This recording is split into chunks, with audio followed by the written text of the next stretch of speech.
Salut à tous! Pour cette troisième vidéo en Argentine, on continue de descendre et maintenant tout en bas de la Patagonie, on va faire deux des incontournables de l'Argentine. Le premier incontournable, c'est la péninsule Valdés. C'est un des trucs que moi j'attendais le plus. On peut y voir des manchots, des orques, des lions de mer, des éléphants de mer, des baleines. Et le deuxième incontournable, c'est là où je me trouve en ce moment, le glacier Perito Moreno.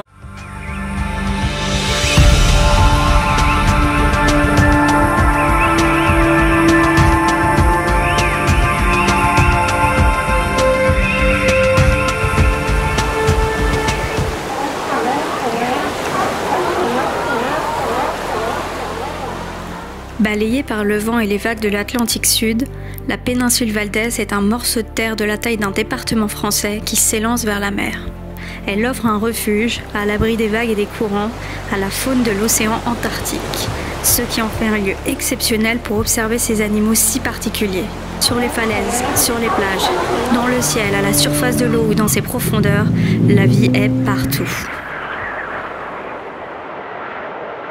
Premier arrêt du premier jour, directement après avoir récupéré la voiture de location, on a conduit jusqu'ici, Punta Tumbo, parce qu'on espérait voir des pingouins Magellan. On est servi, comme vous pouvez le voir derrière moi, puisque c'est la plus grosse colonie continentale du monde et il y en a 1 million. Et en plus c'est plutôt une bonne période décembre pour venir, puisque après que les mâles soient venus en août préparer les nids, les femelles ont pondu en octobre et les petits ont commencé à naître en novembre je crois, donc on a pu en voir plusieurs.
Après cette matinée incroyable parmi les manchots de Magellan, on s'est dirigé du coup vers Puerto Madryn pour rejoindre notre hôtel de soie. On s'est arrêté à Gaiman, qui est une petite ville fondée par des colons du pays de Galles et qui était censée être hyper mignonne. Bon, pour le moment elle est surtout hyper fermée, donc c'est un peu un échec, mais bon, ça nous a au moins permis de déjeuner et maintenant on va continuer vers la péninsule Valdés.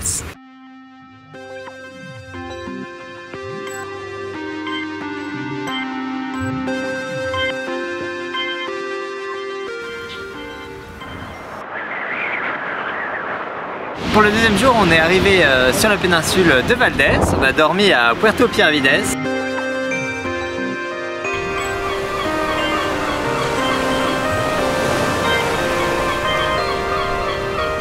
Et on a pu aller voir tout de suite une colonie de lions de mer qui est juste à côté de Puerto Pierrefides et qui était super belle sur les falaises, tout ça, ils allaient se baigner et tout, c'était vraiment marrant.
maintenant on est parti découvrir un autre point où on est là, qui s'appelle Punta Cantor, qui est tout au bout de la péninsule, et où on peut voir des éléphants de mer, donc qui sont un petit peu plus gros et qui ont un genre de tronc à la place du nez.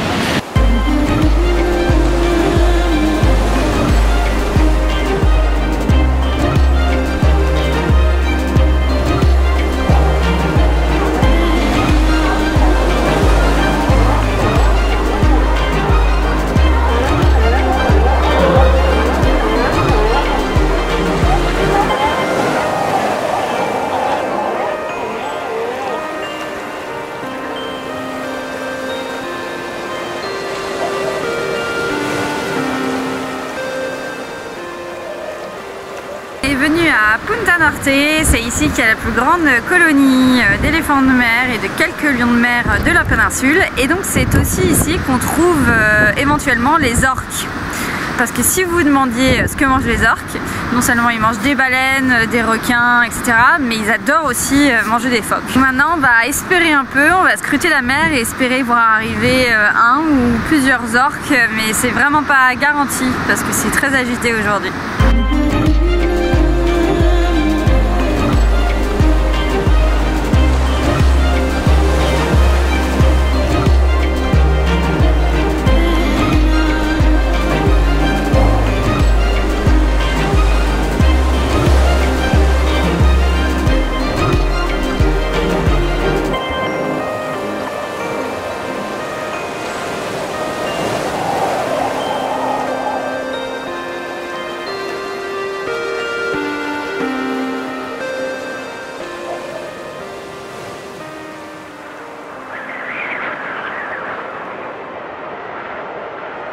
Troisième jour à la péninsule Valdés.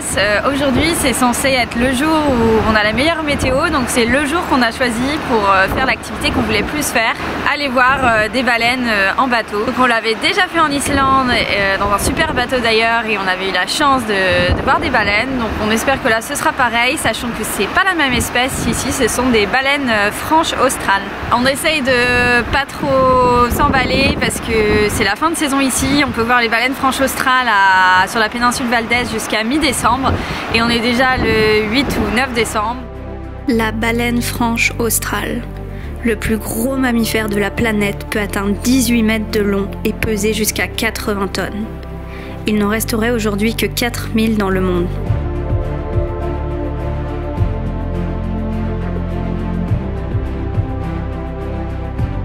La péninsule Valdés est le meilleur endroit au monde pour les observer entre septembre et décembre, car les femelles y viennent chaque année au printemps pour se reproduire, mettre bas et élever leurs baleineaux.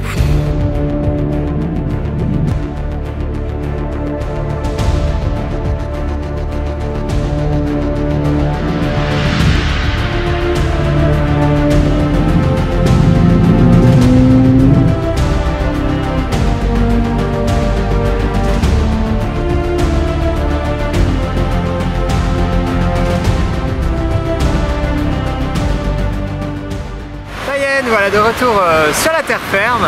Du coup la sortie baleine c'était vraiment trop cool, on a eu beaucoup de chance pour cette fin de saison parce qu'on n'a plus vu une baleine, on a vu 4.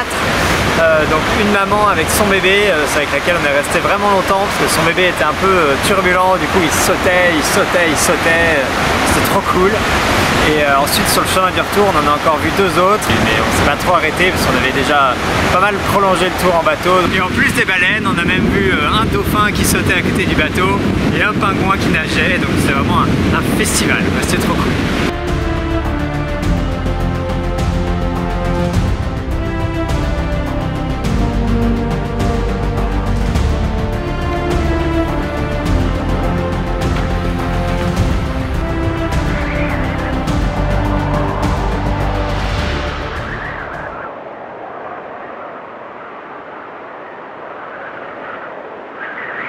Alors dernier jour, dernière activité à la péninsule Valdés.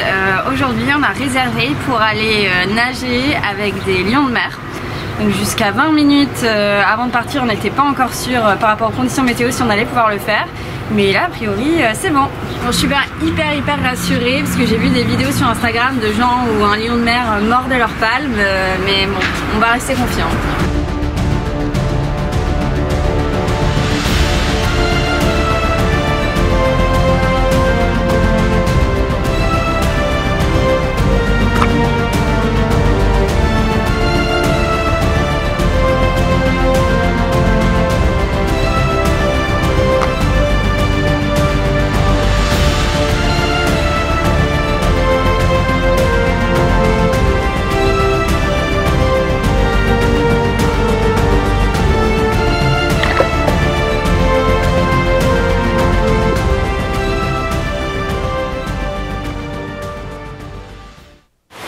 Voilà, l'excursion pour aller nager avec les lions de mer est terminée, c'était trop bien, ils venaient vraiment jouer avec nous, donc c'était vraiment sympa, et on les voyait vraiment de près, ce qui était vraiment chouette.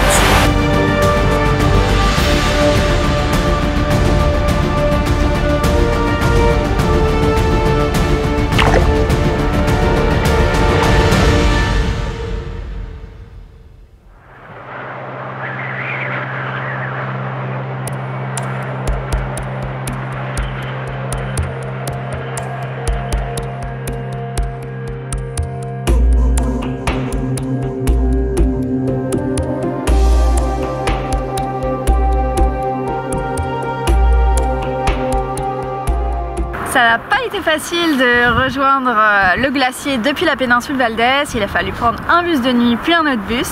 Mais c'est bon, on dort donc dans la ville de El Calafate et ensuite il faut prendre un bus d'1 heure pour venir ici voir le glacier Perito Moreno.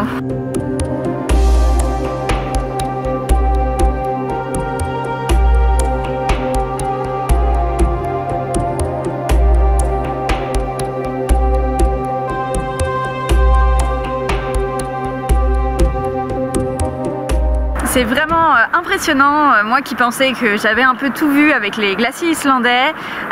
Ici, le glacier est vraiment gigantesque et on peut le voir jusqu'à très très loin.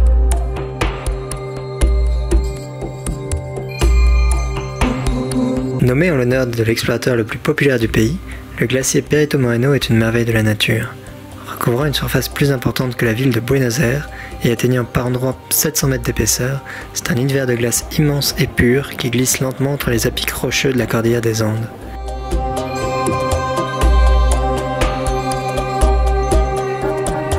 Il est l'un des derniers glaciers stables de la planète. Ces falaises de glace, de plus de 70 mètres de haut et 5 km de long, s'écroulent naturellement au fur et à mesure qu'elles avancent vers le lago Argentino.